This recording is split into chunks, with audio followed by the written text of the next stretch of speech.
la felicidad que podemos conseguir, que podemos alcanzar y que podemos mantener e incluso aumentar. Muy buenas tardes. Vamos a hablar sobre la felicidad en este vídeo y en los dos que le seguirán. Voy a tocar varios puntos relativos a la felicidad. El primero se puede resumir en esta frase: la felicidad es una aspiración de todos los tiempos, de todos los seres humanos y de la sociedad. Hay una frase del filósofo y matemático francés Blaise Pascal que dice lo siguiente: todos los seres humanos buscan o pretenden alcanzar la felicidad, incluso los que se ahorcan. Y nos extraña un poco esta frase, pero podíamos aclararla diciendo, parece que los que se ahorcan no se ahorcan porque desprecien la felicidad, sino porque no pueden alcanzarla y sufren de lo que huyen. En realidad no es de la felicidad, huyen de el sufrimiento y de la frustración que supone el no alcanzarla. Si esto lo dijo Pascal en el siglo XVII de nuestra era, en el siglo IV a.C., Aristóteles, en su conocida obra La Ética Nicómaco, era también contundente. Todas las acciones humanas tienen como último fin conseguir la felicidad. Conseguir la felicidad es decir que cualquier acción que realizamos es un medio para conseguir la felicidad, que sería el fin último de toda la acción humana, de todos los deseos humanos, de todas las acciones humanas. En el siglo XVIII, su vida se prolongó también al XIX, el inglés Jeremy Bentham, filósofo, jurista, filósofo, inventor también, precursor en el respeto a los animales, pues inició una corriente que se ha llamado utilitarismo, y que nosotros incluso podríamos decir felicidismo, porque da un protagonismo a la felicidad tan esencial que pone el alcanzar la felicidad, la felicidad como el criterio para discernir si una acción es buena o es mala, tanto del individuo como sobre todo de las sociedades, de las decisiones que toman los gobiernos. Concretamente, él formuló esta frase: que sea el criterio conseguir el máximo de felicidad para el máximo de personas. Este sería el buen criterio para una sociedad que camina por el camino más recto y más al servicio de los ciudadanos. Este ambiente que generó el utilitarismo dentro de la Ilustración, pues se va a concretar en la Declaración de Independencia de los Estados Unidos en 1776. En esta declaración, cuya autoría la redacción parece que fue de Thomas Jefferson, pues se reconoce como uno de los derechos inalienables de la persona, además de la vida, de la libertad, el derecho a poder conseguir la felicidad. Este derecho a poder conseguir la felicidad es algo que debe facilitar el Estado, en este caso el Estado Nuevo, y quiere decir que no es que se la regale la felicidad, sino que le pone los medios para conseguir y para que pueda ser posible la felicidad también. La primera Constitución española, mencionando ya otro documento, la primera Constitución española de 1812, la familiarmente llamada la Pepa, en el capítulo tercero, que habla del gobierno de la nación, pues se dice que su objetivo y su finalidad principal ha de ser conseguir la felicidad para los ciudadanos. De este movimiento de la felicidad no quedó parado ahí en el siglo XVIII-XIX, sino que también en el siglo XX las Naciones Unidas reconocieron la importancia de la felicidad, su valor, y decretaron que se estableciera un día al año para recordar especialmente la importancia de la felicidad, que es el día 20 de marzo. Felicidad, por tanto, un término, un concepto, una emoción que utilizamos como palabra de cruce en la conversación, de intercambio constantemente. Felicidades, feliz año, feliz cumpleaños, etcétera, etcétera. Que también está presente en la multitud de libros que se han publicado, y digo multitud porque son muchos, sobre la felicidad, incluso páginas web, artículos de prensa, emisiones de radio, hablan de cómo conseguir la felicidad. Otra cosa será ver qué es esa palabra que quiere decir eso de la felicidad. Segundo punto, tradiciones o corrientes que hay para comprender o que nos presentan cómo es la felicidad. Y voy a referirme primero a dos que tienen sus raíces en Grecia, que son el hedonismo y el eudemonismo. Y luego propondré una tercera más reciente o convergente ya de nuestro tiempo.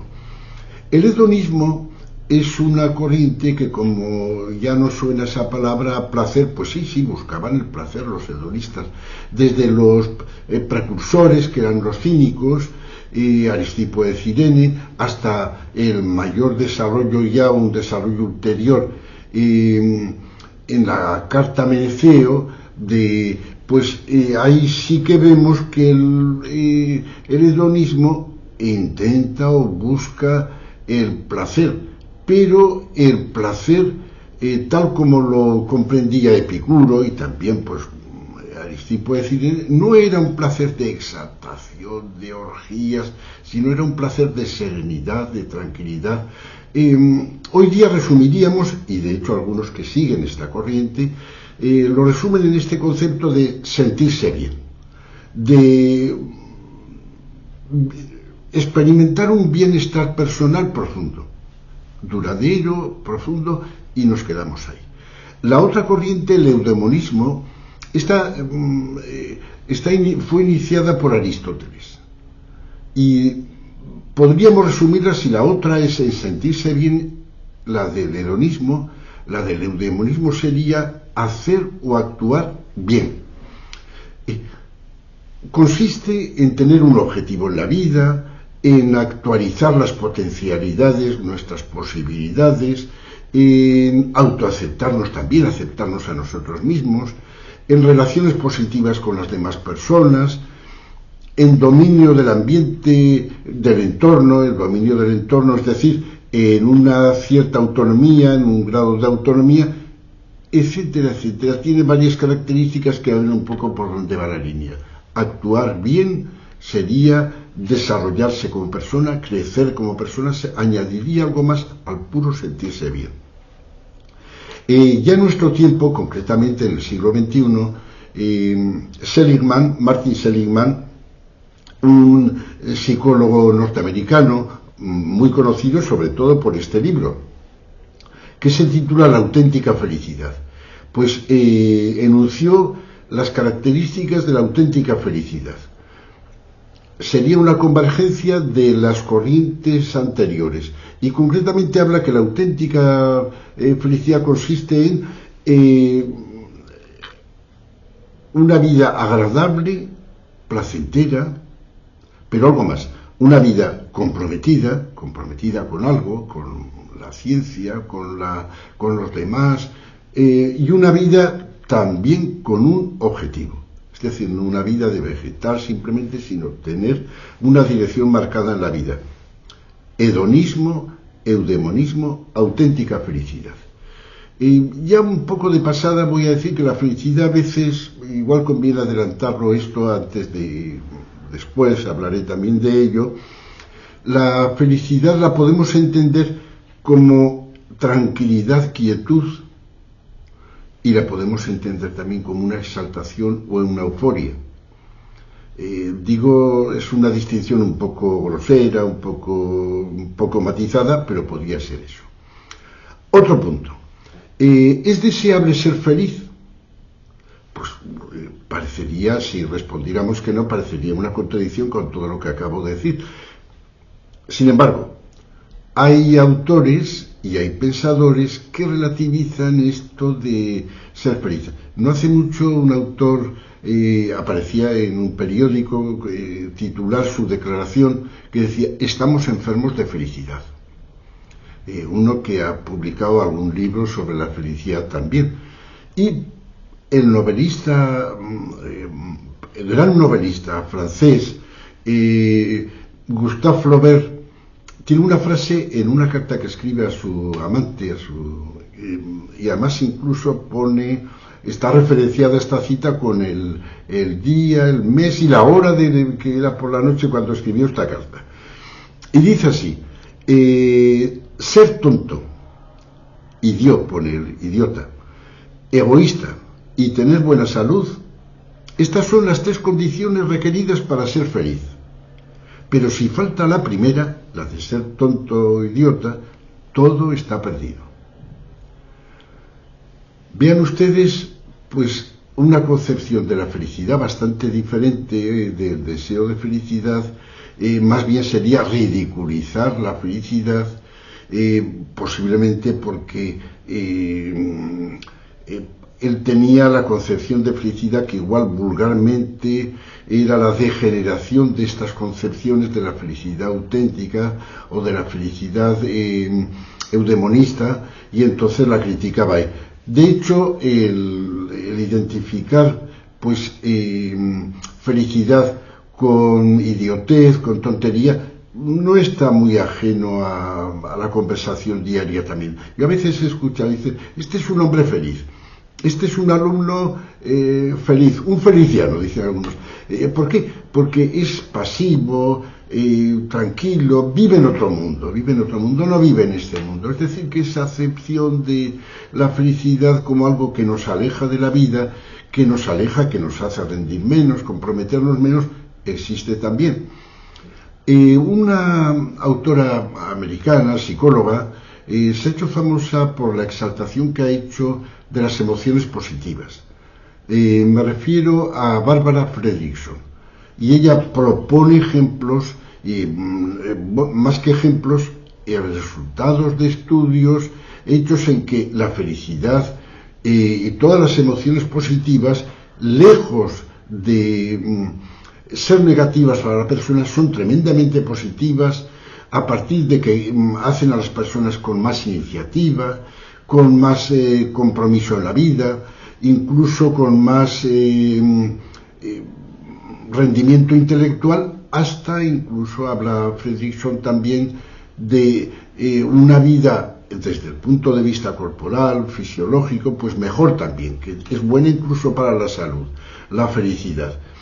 Pero ahí está ese encuentro, ese cruce de posiciones en contra y a favor de la felicidad.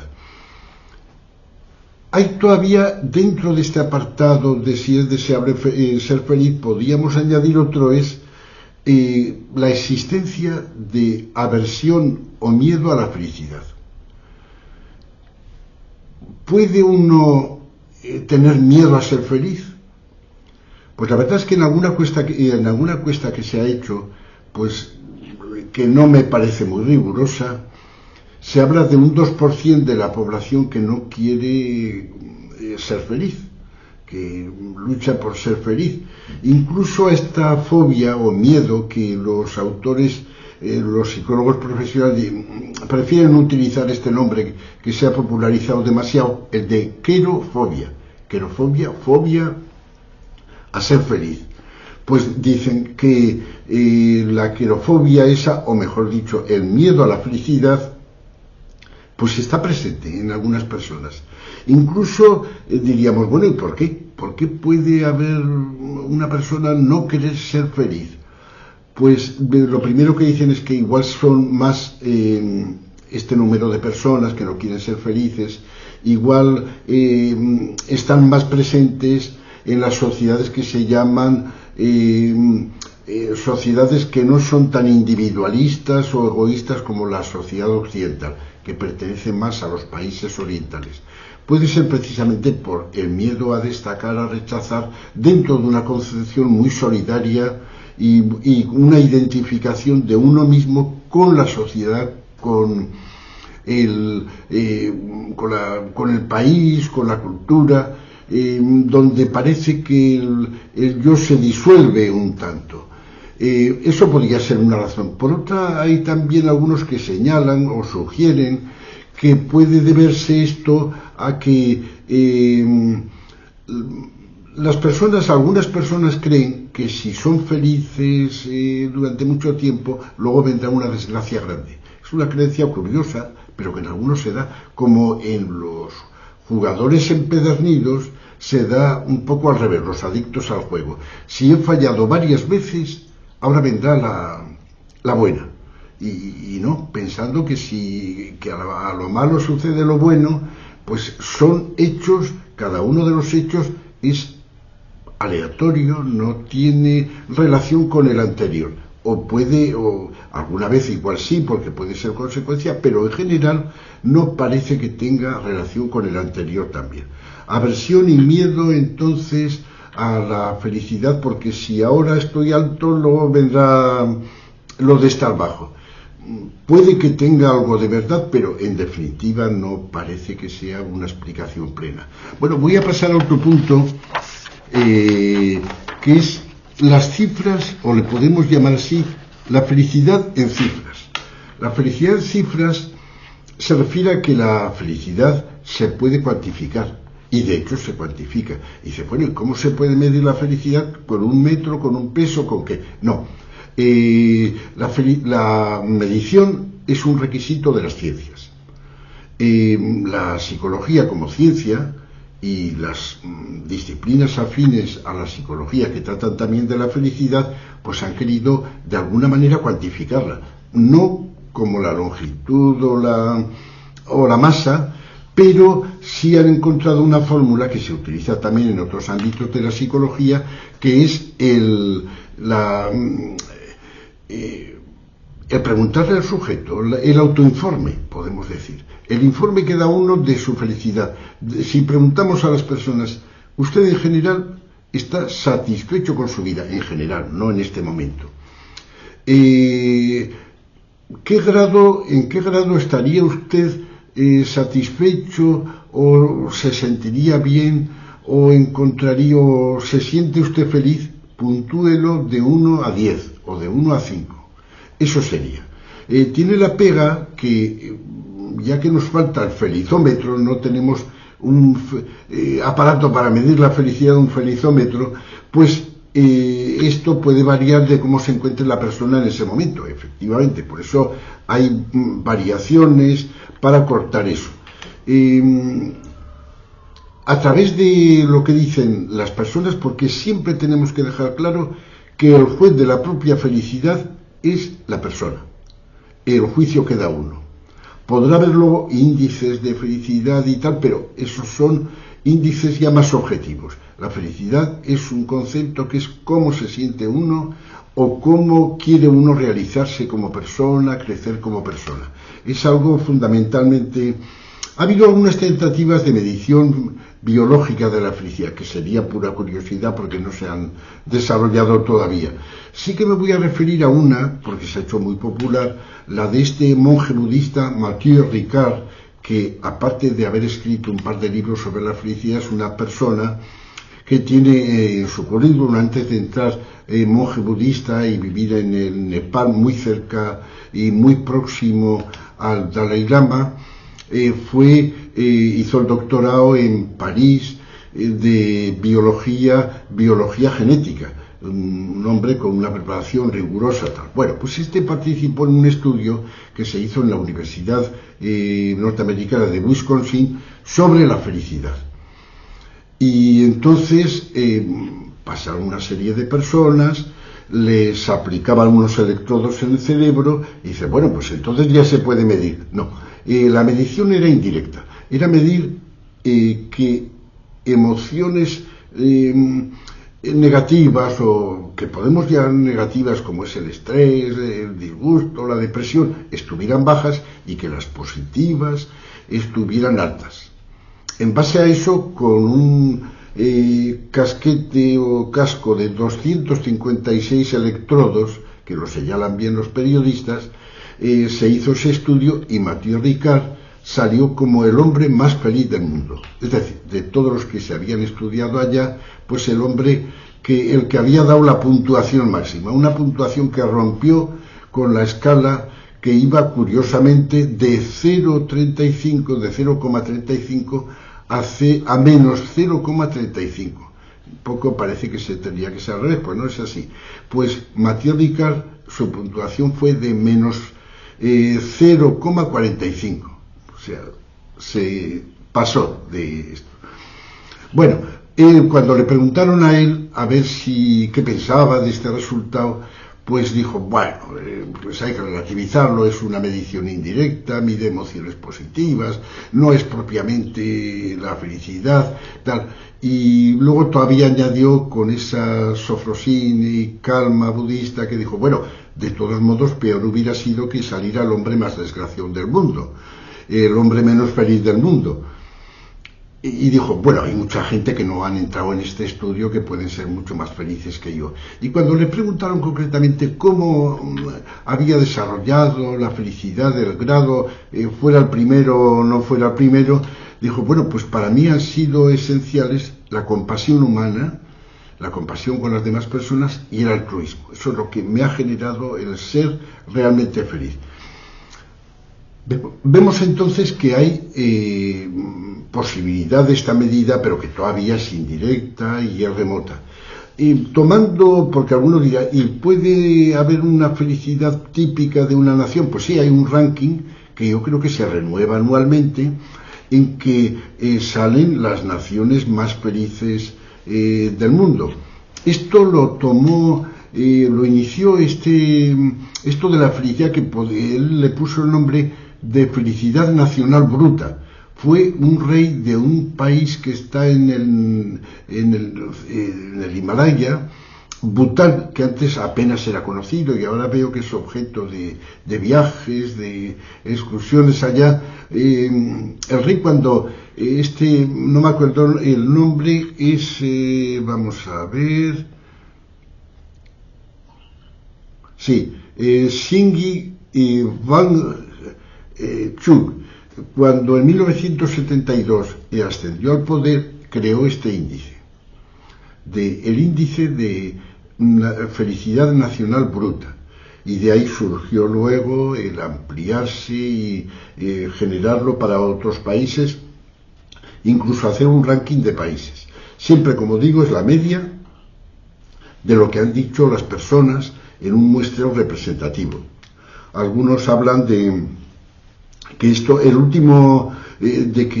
de Bután, que no es tan feliz ni está tan exento de corrupción, etcétera, etcétera, que no tiene algunas cosas que chirrían un poco con esto de que fuera el primero durante algún tiempo, porque ahora no lo es. En el último ranking el año 24, el año pasado, veo que en ese informe mundial de la felicidad el primer país es Finlandia, el segundo Dinamarca, el tercero Islandia, Suecia, Noruega, va un poco hacia arriba la cosa, ¿verdad?